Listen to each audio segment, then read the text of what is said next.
지금 인생이 꽉 막힌 것 같다고 생각되시나요? 재능이 없어 포기하고 싶다고도 생각하시나요? 그렇다면 이 영상을 끝까지 봐주실 것을 권해드릴게요. 자신을 세상에서 가장 비정한 리더 혹은 지독한 훈련 중독자라고 부르길 주저하지 않는 사람이 있습니다. 암 수술을 3번이나 받았습니다. 그런데 그 사실을 가족에게도 구단에게도 알리지 않았습니다. 수술 다음날 피가 배어 나오는 몸을 이끌고 훈련장에 나갔습니다. 누구일까요? 그는 바로 야신, 야구의 신이라 불리는 김성근 감독입니다. 안녕하세요. 너나모입니다. 오늘 소개할 책은 김성근 감독의 60년 승부 철학이 담긴 에세이 인생은 순간이다입니다. 만약 지금 당신의 인생이 꽉 막힌 것 같고 재능이 없어 포기하고 싶다면 오늘 이 영상이 당신의 심장을 다시 뛰게 할 마지막 통보가 될 것입니다. 자, 그러면 책 소개를 부탁드릴게요. 자, 여기 한 남자가 있습니다. 나이가 80이 넘었는데도요. 매일 아침 운동장에 나와서 땀을 흘려요. 사람들이 이분을 뭐라고 부르냐면 야신, 바로 야구의 신이라고 부릅니다. 근데 진짜 놀라운 건요. 이분이 암 수술을 3번이나 받았다는 거예요. 심지어 수술 바로 다음 날 있잖아요. 상처에서 피가 막 배어나오는데도 몸을 이끌고 훈련장에 나갔다고 합니다. 대체 무엇이 이 82살의 노장을 이렇게까지 치열하게 만드는 걸까요? 세상은 야구의 신이라고 부르는데 정작 본인은 스스로를 미련한 거북이라고 부른대요. 좀 이상하지 않나요? 아니, 어떻게 야구의 신이 자기를 느리고 어리석은 거북이라고 생각할 수가 있을까요? 근데요, 바로 이 말도 안 되는 역설 속에 그의 인생 철학 전체가 담겨 있습니다.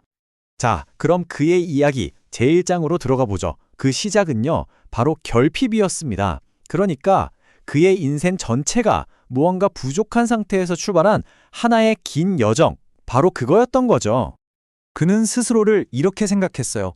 나는 빠르고 재능 있는 토끼가 아니야. 요령도 모르고 지름길도 몰랐다는 거죠. 그냥 문제가 딱 생기면 답이 나올 때까지 그 자리에 멈춰서서 생각하고 또 생각하는 그런 미련한 거북이였다. 바로 이겁니다. 그의 어린 시절을 들여다보면요. 정말 결핍 그 자체였어요. 일본에서는 제일교포라는 이유로 늘 차별을 받았고요. 집은 또 엄청나게 가난했죠. 투수가 정말 되고 싶었는데 야구공 하나 살 돈이 없었어요. 설상가상으로 운동선수한테는 진짜 치명적일 수 있는 거잖아요. 발이 원래부터 느렸다고 합니다. 자, 그럼 이 문제들을 어떻게 해결했을까요? 야구공이 없다고 포기했을까요? 아니요. 그 대신 강가에 가서 돌멩이를 하루에 200개씩 던졌습니다.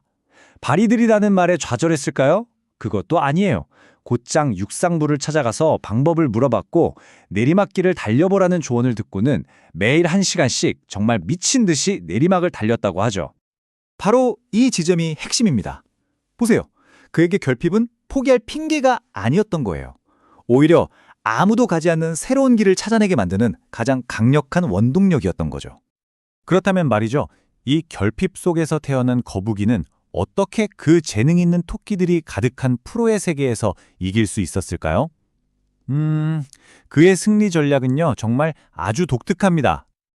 그 비결은 바로 비관적 낙천주의라는 겁니다. 보통 우리 긍정적으로 생각해 이런 말 많이 하잖아요. 근데 이분은 완전히 정반대예요. 먼저 일어날 수 있는 모든 최악의 상황을 다 가정해요. 그리고 그에 대한 대비책을 완벽하게 세워놓죠. 그리고 나서야 오직 그 후에야 비로소 이제 잘 될 거야 라고 믿는다는 겁니다. 이 과정을 본인이 직접 3단계로 설명을 하는데요. 첫째, 어차피 안 될 거야. 이 부정적인 감정을 피하지 않고 그냥 그대로 마주합니다. 둘째, 하지만 그 절망 속에서 그래도 혹시 방법이 있지 않을까 하고 아주 작은 가능성에 틈을 찾는 거죠. 그리고 마지막 셋째, 그 작은 혹시를 철저한 준비를 통해 이건 반드시 된다는 확신으로 바꿔버리는 겁니다. 맞아요. 준비 없는 긍정은 그저 망상일 뿐이니까요. 하지만 그렇게 철저하게 준비를 해도 인생이 우리 뜻대로만 되지는 않잖아요. 그 역시 정말 수많은 실패를 겪었습니다. 과연 그는 이 좌절과 실패를 어떻게 받아들였을까요? 자, 이 숫자 12. 이게 과연 뭘 의미하는 숫자일까요? 바로 김성근 감독이 한국 프로야구에서 해고, 그러니까 경질을 당한 횟수입니다. 무려 12번이에요. 가장 많이 팀에서 쫓겨난 감독 중 한 명이라는 거죠. 12번이나 팀에서 쫓겨났지만 그는 이걸 실패라고 보지 않아요. 오히려 이렇게 말합니다. 시행착오가 많은 인생은 실패한 게 아니다. 그만큼 많이 도전했다는 증거다. 그리고 그런 인생이야말로 진짜 베스트라고 말이죠. 그러니까 그에게의 실패는 끝이 아닌 거예요. 그냥 이 방법은 아니었네 라는 걸 알려주는 하나의 데이터일 뿐이라는 거죠. 데이터를 얻었으니까 어떻게 해요? 이제 다른 방법을 시도하면 그만입니다. 12번 넘어졌지만 그는 13번 다시 일어섰습니다. 자, 이제 그의 리더십 이야기를 좀 해볼게요. 사실 그의 리더십은 언제나 논란의 중심에 있었죠?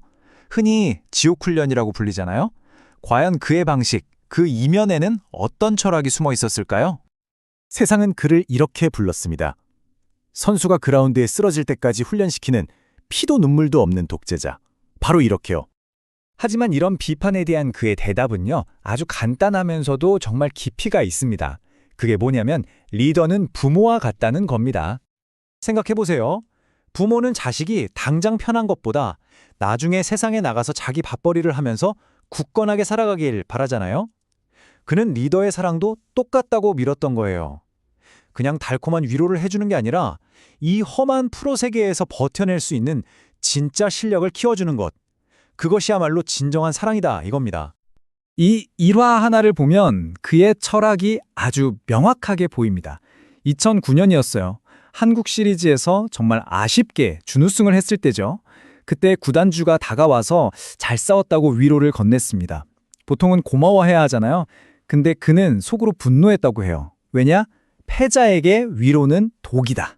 이 달콤한 위로에 팀이 안주할까봐 그게 두려워서 바로 다음 날부터 훨씬 더 혹독한 훈련을 시작해버린 겁니다.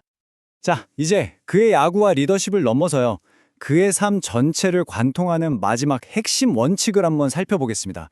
그건 바로 삶을 대하는 그의 자세에 대한 이야기입니다. 그의 좌우명이 바로 1925입니다. 한자 그대로 풀이하면요. 공 하나에 두 번의 기회는 없다는 뜻이에요. 그렇죠. 투수의 손을 떠난 공은 다시 주워 담을 수 없고 타자가 한 번 놓친 공은 다시 오지 않으니까요. 그리고 그는 이 야구 철학을 인생으로 그대로 가져옵니다. 인생이라는 게 어떤 거창한 목표 하나로 딱 완성되는 게 아니라는 거죠. 중요한 건 바로 지금, 이 순간, 이 1초, 이 1mm의 아주 작은 행동들이 차곡차곡 쌓여서 결국 한 사람의 인생이 된다는 겁니다. 그래서 그는 절망에 빠진 사람들에게 이렇게 이야기합니다. 지금 당신 주머니에 가진 게 고작 10원짜리 동전 하나뿐이라도 괜찮다. 정말 중요한 건 뭐냐면 그 동전이라도 꽉 쥐고 앞으로 딱 한 걸음만 내디뎌봐라. 그래야만 비로소 길이 생긴다는 사실입니다. 82살의 나이에도 여전히 그라운드 위에서 순간을 쌓고 있는 김성근 감독. 그의 이야기는 우리 모두에게 이런 질문을 던지는 것 같습니다. 바로 지금 여러분은 어떤 순간을 쌓아서 여러분의 인생을 만들고 있습니까? 오늘 어떠셨나요? 지금 당신 주머니에 가진 게 고작 10원짜리 동전 하나뿐이라도 괜찮다. 그 동전이라도 꽉 쥐고 앞으로 딱 한 걸음만 내디뎌봐라. 이고모임. 이 말이 힘이 되지 않으세요? 김성근 감독님의 인생은 순간이가 이었습니다. 지금까지 들어주셔서 감사합니다. 오늘도 빛나는 하루 되세요. 너와 나 모두의 행복을 응원하는 너나무였습니다.